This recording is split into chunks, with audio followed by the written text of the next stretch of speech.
जय सिया राम। हम सब मिलके श्री प्रिया दास जी द्वारा श्री भक्तमाल ग्रंथ में प्रभु प्राप्ति के मार्ग का अनुसरण करने वाले भक्तों के चरित्र को पढ़ रहे हैं, सुन रहे हैं और मनन कर रहे हैं।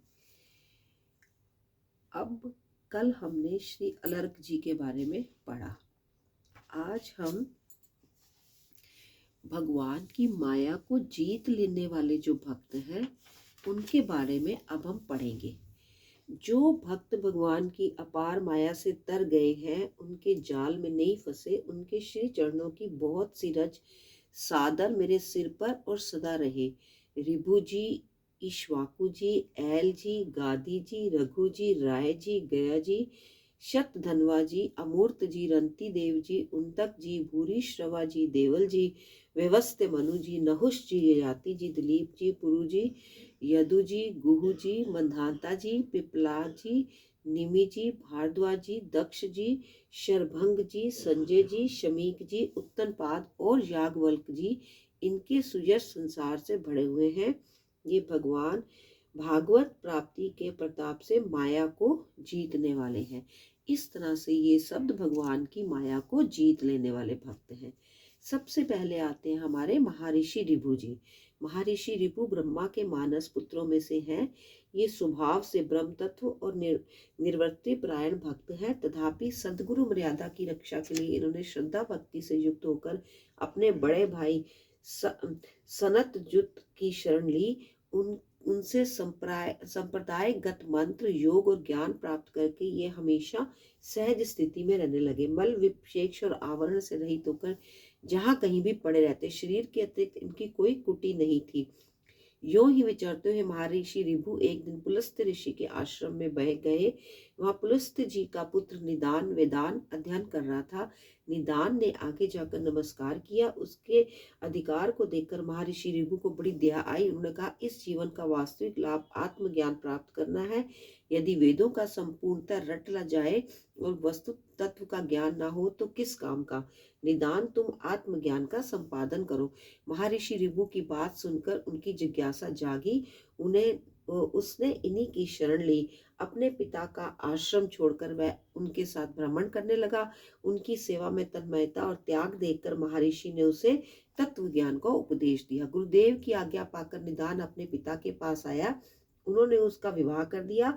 इसके पश्चात देविका नदी के तट पर वीर नगर के पास एक उपवन में निदान ने अपना आश्रम बनाया और वहां वह अपनी पत्नी के साथ गृहस्थ धर्म का पालन करने लगा। बहुत दिनों बाद ऋषभ को उनकी याद आई। अपने अंगीकृत जन का कल्याण करने के लिए वे जहां पहुंच गए। महापुरुष जिसे एक बार स्वीकार करते हैं उसे कभी नहीं छोड़ते। वह बलि वैश्य देव के समय निदान के द्वार पर उपस्थित हुए। निदान ने उन्हें ना पहचानने पर भी गृहस्थ धर्म अनुसार अतिथि का भागवत रूप समझकर उनकी रुचि के अनुसार भोजन कराया। अंत में उसने प्रश्न किया, महाराज, भोजन से तृप्त हो गए क्या? आप कहाँ रहते हैं, कहाँ से आ रहे हैं, किधर पधारने की इच्छा है? महर्षि रिभु ने अपने कृपालु स्वभाव के कारण उपदेश देते हुए उत्तर दिया, ब्राह्मण, भूख और प्यास ब्राह्मण को लगती है, मैं प्राण नहीं हूँ। जब भूख प्यास मुझे नहीं लगती तब तृप्ति और प्रीति कहाँ हूँ? स्वास्थ्य और तृप्ति मान के धर्म है, आत्मा इनसे सर्वथा पृथक है। रहने और आने जाने के संबंध में जो पूछा उसका उत्तर सुनो। आत्मा आकाश की भांति सर्वगत है, उसका आना जाना नहीं बनता। ना मैं जाता हूँ, ना आता हूँ, ना ही किसी एक स्थान पर रहता हूँ। तृप्ति अतृप्ति के हेतु ये सब रस आदि विषय परिवर्तनशील है। कभी अतृप्तिकर पदार्थ तृप्तिकर हो जाते हैं और कभी तृप्तिकर अतृप्तिकर हो जाते हैं। अतः विषम स्वभाव पदार्थों पर आस्था मत करो। इनकी ओर दृष्टि मोड़कर त्रिगुण व्यवस्था और समस्त अनंत वस्तुओं से ऊपर उठकर अपने आप को स्थिर करो। बहुत दिनों के पश्चात फिर महर्षि रिभु ने इस तरह से उन्होंने कहा बताया तो उनको ज्ञान हुआ कि ये मेरे गुरु महर्षि रिभु हैं। निदान को बड़ी प्रसन्नता हुई और महर्षि वहां से चले गए। बहुत दिनों के पश्चात फिर महर्षि रिभु वहां पधारे। संयोगवश उस दिन वीरपुर नरेश की सवारी निकल रही थी। सड़क पर बड़ी भीड़ थी। निदान एक और खड़े होकर भीड़ हट जाने की प्रतीक्षा कर रहे थे। इतने में महर्षि ने उनके पास आकर पूछा, ये भीड़ कैसी है? निदान ने उत्तर दिया, राजा की सवारी निकलने के कारण भीड़ है। उन्होंने पूछा, तुम तो जानकर जान पड़ते हो, मुझे ये बताओ इनमें कौन राजा और कौन दूसरे लोग?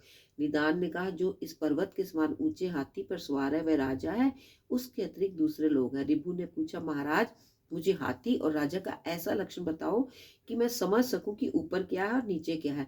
ये वचन सुनकर निधान झटपट उन पर सवार हो गए और कहा, देखो, मैं राजा की भांति ऊपर हूँ, तुम हाथी के समान नीचे हो।